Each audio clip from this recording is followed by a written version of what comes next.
Terima kasih sudah klik video ini. Jangan lupa tekan tombol like, tekan subscribe, dan nyalakan tombol notifikasinya. Selamat menonton.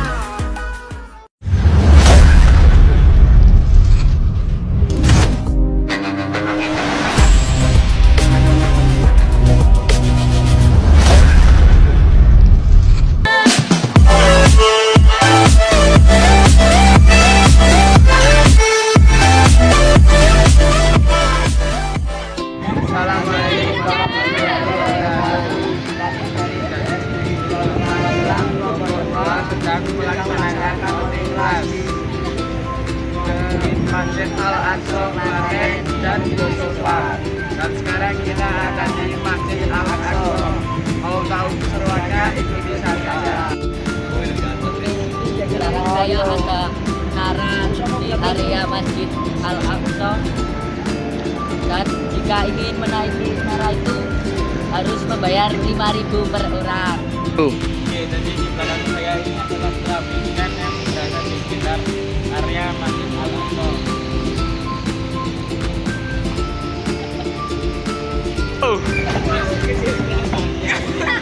Oke, di sini juga ada di kawasan Masjid Al-Aqsa juga ada tempat yang lain untuk anak-anak. Dan ini adalah salah satu tempat duduk yang ada di sekitar Masjid Al-Aqsa.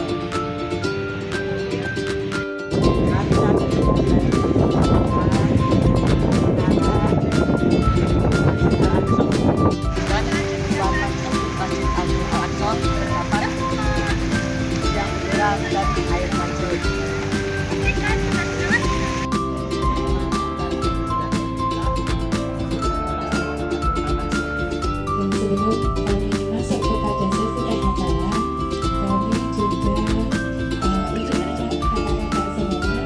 Jadi kami mohon perwakilan dari Pondok mungkin Bapak Kepala Sekolah untuk menyampaikan sambutan. Waktu dan tempat kami persilakan.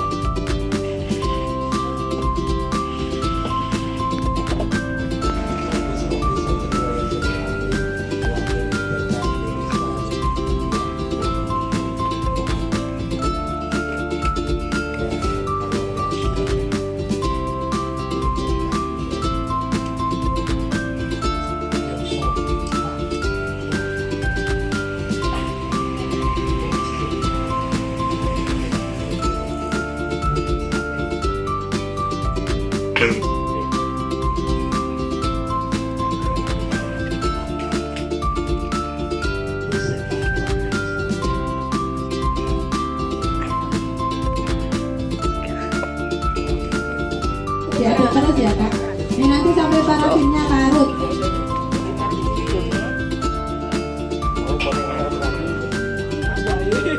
Wah, isep enak itu. Kalau sudah habis itu tugasnya untuk membuat sabun. Kalau parafin ini kami belinya di toko alat-alat pelito. Biasanya untuk apa itu gempol, menambah kayu itu. Nah ini diaduk-aduk terus lama-lama parafinnya larut. Setelah parafinnya larut, nanti kita masukkan krayon. Kalau krayon, ini krayon ya, mau warna apa Kak?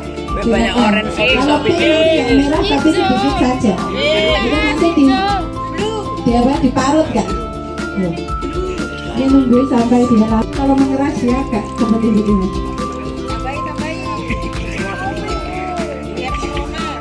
Pakai minyak. Iya. Sudah, itu dimatikan aja. Dimatikan saja. Nah, itu sambil ditunggu larut. Kemudian karena jelantah biasanya baunya macam-macam, ada yang bau serai, ada yang bau macam-macam. Nanti bisa tambahkan minyak yang lain.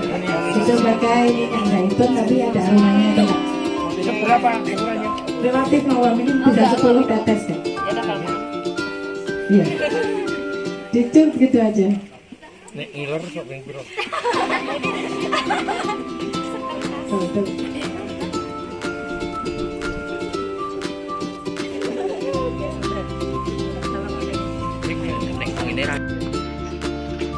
Kalau ini istilah dari bumi langit, istilah dari kalau pernah dengar Pemirang Institute di Imogiri, itu pertanian permakultur di pertanian Sunatullah. Nah, di sini kami terapkan resimen ini untuk mengolah limbah secara manual. Jadi konsepnya hanya menyediakan karung besar. Karung besar ini karung yang awet, tidak karung seperti ini ya. Kalau karung seperti ini biasanya sebulan sudah sobek ya. Nah, kami gunakan karung ini kami dapatkan dari pabrik Aqua yang dulunya untuk menyimpan biji plastik atau resin. Nah, karena ini awet dan ukurannya gede, karung ini kami bawahnya kita lubangi dulu. Setelah dilubangi, baru kita pasang tiang-tiang seperti ini untuk menegakkan si kompos bag ini. Nah, setelah berdiri, ini untuk menyelesaikan sampah berupa daun. Jadi kalau di sekolah MTS ada daun ya? Banyak. Punya biasanya itu apa? Kalau botol biasanya dikumpulkan dulu di bank sampah. Kalau daun? Buang. Nah, itu kan nggak ada manfaatnya ya. Dan harapannya mengurangi kemudaratan. Artinya kita bisa menggunakan ini. Kami ingin khusnudon berbaik sama bahwa daun yang jatuh itu perannya belum selesai. Saat ketemu orang yang mau berpikir, jadi ini bisa diolah menjadi pupuk atau media tanam. Jadi kalau sudah, karena ini males, kita panennya hanya setahun sekali. Jadi dia fungsinya adalah setiap daun yang masuk, karena di bawah berlubang connect dengan tanah, dia mengalami cepat pembusukan. Setelah busuk dia akan terurai dan memicu ke atas. Indikatornya kalau ini sudah penuh, dia impes, ambles. Penuh, ambles lagi. Nah, itu berarti dia sudah aktif untuk terurai. Nah, karena ini malas, kami panennya hanya setahun sekali. Biasanya setahun itu kita sudah dapat sekitar 70%. Artinya yang sudah jadi terurai itu sekitar 70%. Namanya emas hitam, namanya black gold. Nah, black gold itu saya benar ya? Tidak apa Ini black gold, dia seperti tanah tapi ringan. Ini hasil terurainya daun-daun dalam jangka panjang. Jadi kita nggak perlu membakarnya, tidak perlu membuang ke TPA karena TPA sudah bermasalah ya. Jadi kalau kita bisa menyelesaikan lingkup keluarga sendiri, terutama di sekolahan, nanti juga akan dapat untuk bisa menanam dan sebagainya. Tidak ini. Nah, ini tadi namanya apa? Black gold. Black gold. Nah, kemudian ranting-ranting kayu ini supaya nggak mubazir, supaya nggak sia-sia juga, ternyata masih ada manfaatnya. Tapi zaman sekarang kalau kayu-kayu seperti ini hanya dibuang dibakar ya. Nah, meskipun sekarang ada gas masak, tapi di Vietnam juga ada tungku dapur yang pakai kayu supaya asapnya nggak mengganggu di ruangan. Kami bikin tungku dapur ala-ala Meksiko. Seperti apa? Jadi tungku dapur itu ujungnya dikasih lubang, dikasih cerobong, dibuang ke atas atap. Jadi asapnya nanti yang keluar ke atas. Jadi harapan kami kayu ini juga menjadi mubazir, kita gunakan untuk kayu bakar. Jadi ngirit juga, nggak beli gas juga ya. Nah, kemudian di rumah kompos ini kami menyelesaikan yang namanya permasalahan limbah. Entah dari dedaunan, entah dari kotoran hewan. Kami di sini tempat mengolah pupuk secara cepat, namanya fermentasi. Teman-teman sudah pernah fermentasi? Bikin fermentasi pupuk? Minimal sudah, pasti mudah. Nah, kita beranjak di sini. Nah, ini adalah ini kembali ini tadi bagiannya ini itu yang sapi. Kalau ini Kalau ini yang tadi yang males ya, proses secara males. Jadi kita hanya mengerjakan seperti itu. Kalau yang ini cepat. Kalau ini cepat.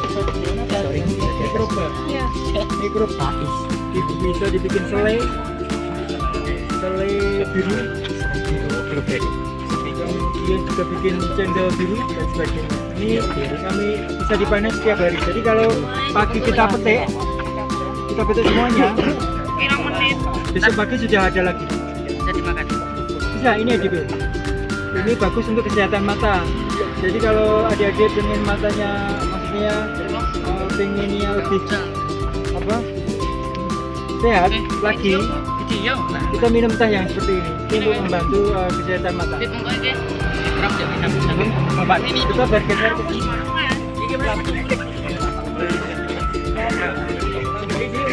Tak kira kan.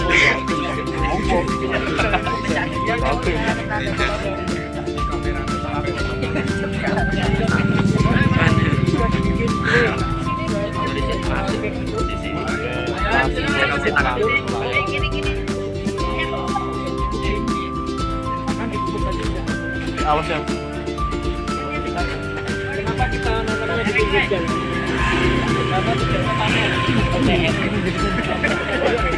Sekarang ada cara untuk bukan. Betul. Wilayah yang terbakar. Ya, ini ada pengolahan limbah secara manual juga, ini namanya losida. Nah, losida itu lodong sisa gabung.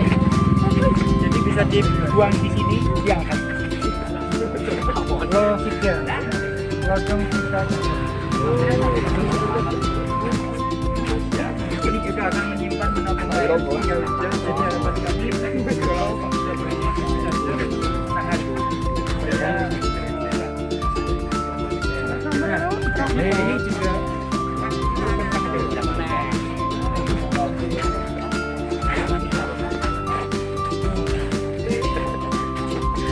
Kita tinggal loh.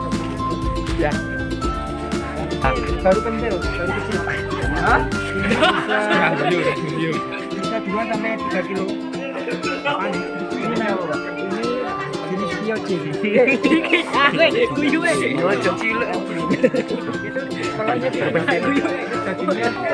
Makan. Biasanya buat mancing, bagus. Icet Pak. Lo bali sih Ed. Icet yang seperti Ya, aduh. ini kayak snack, tapi ini bukan untuk dicicipi manusia ya. Kalau yang seperti ini biasanya untuk ikan hias. Cancanan. Ini bentuknya kering, kita keringkan dengan mikro ya. Dijual. Iya, kalau surplus kita jual. Kalau seperti ini mahal. Ini 1 kilonya bisa 70.000. Lumayan bisnis. Apalagi kalau masih kecil-kecil yang seperti di toko ikan. Jadi dijual kecil-kecil bisa untung ratusan ribu per kilo. Nah, caranya begini, jadi ini kita budidaya maggot itu kita punya siklusnya. Di sini ada lalat hitamnya, namanya lalat BSM, lalat Black Soldier Fly. Jadi dia bukan vektor penyakit. Jadi lalat vektor penyakit itu lalat yang suka mencot di tempat sampah. Kalau ini enggak, dia sukanya di tempat bersih, kayak keran air, dedaunan, seperti itu. Nah, kami budidaya yang lalat ini hitam. Dia kita jebak telurnya seperti ini. Ini kayu tipis-tipis ditaruh di atas kotak. Di sini kasih buah-buahan yang baunya menyengat. Nanti lalatnya akan menumpahkan telurnya di sela-sela ini. Dan kalau sudah ada telurnya, kita tumpahkan, kita tetaskan di sini.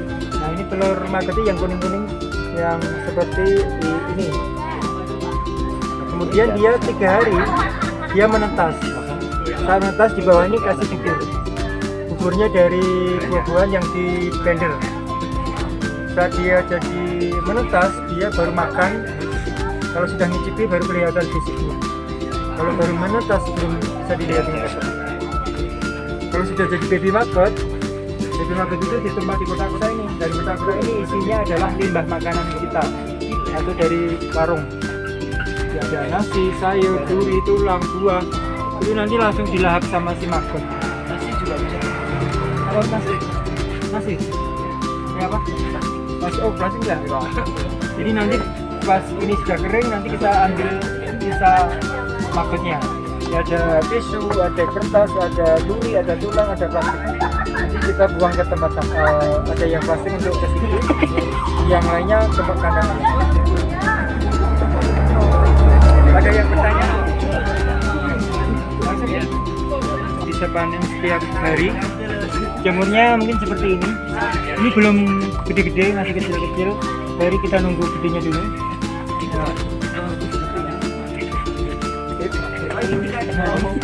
Ini jamur yang bisa dipanen setiap hari dan itu rasanya enak.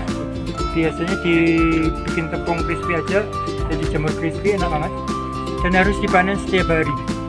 Kalau nggak dipanen nanti dia akan mekar. Kalau sudah mekar dia sudah nggak layak konsumsi. Seperti itu. Jadi ini hanya dari bonggol jagung yang ditaburi dengan ragi tape, bekatul, disiram dengan air khususan beras, air cucian beras. Lanjut ya. Ya. Ini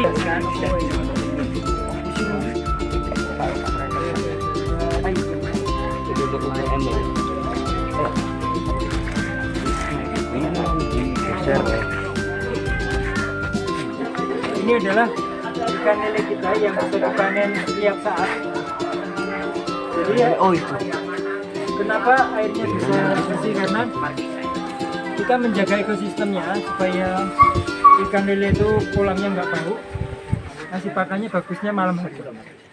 Nasinya sedikit. Oke, silakan untuk yang berkomunikasikan. Ini yang isi 200. Kita panennya kita panen baru ini isi bibit. Ini habis kita pindah sini.